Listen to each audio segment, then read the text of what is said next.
Hey everybody, we are on a ladder in the place on the 39th north degree latitude, and as it happens also the 96th west longitude, but it's about the latitude more today. It's summertime, it's almost July, and I'm in a great position right now to talk about albedo with you. But first, let's talk about the weather situation. You're probably blinded by the light, like me, but I'm pretty sure you do not see clouds. And that's because we are currently experiencing high pressure. It is about 9 o'clock in the morning, so we've had a few hours of sunshine. Of course, the day starts quite early in summer on the 39th latitude. 39th degree latitude. I would say the sun comes up at about 6, peeking over the horizon. And that means that this east-facing wall that I'm now trying to paint soon enough has had sunshine for a few hours now. And that means it has warmed up quite a lot faster than the air around it. The air at the bottom of the ladder right now, where I just started, is 70 Fahrenheit, so that's probably maybe about 20 Celsius or so, definitely 70 Fahrenheit. And let's see how warm the wall has gotten in those few hours of almost direct sunlight. So I'm going to put you here, facing me, but also facing the sun. And you're going to just have to listen to what I measure with this infrared thermometer off the wall.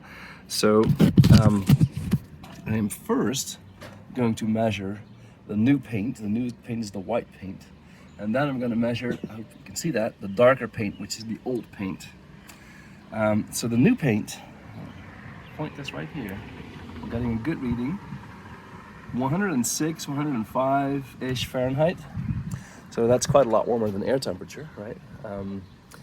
And of course the air is now warming up as it moves past this hot surface, right? So 106 Fahrenheit, keep that in mind for the quite white new paint. And let me now poke this at the old paint, which is a bit darker.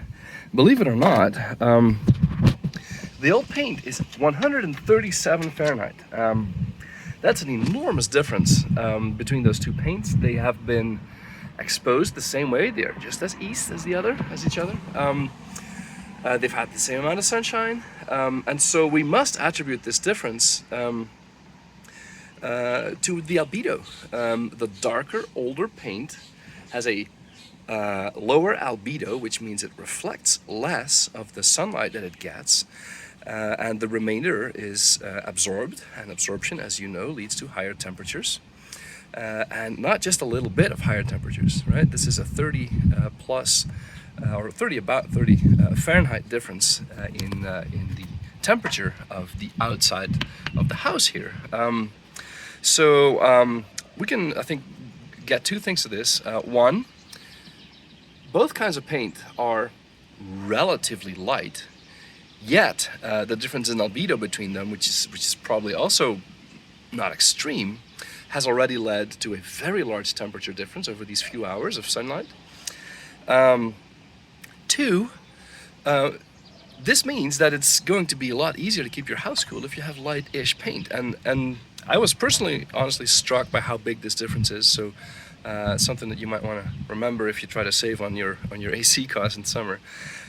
Of course, there's a downside. In winter, you might want darker paint so that your house picks up more sunshine of the very little sunshine that there is at that time, and stays a little bit warmer.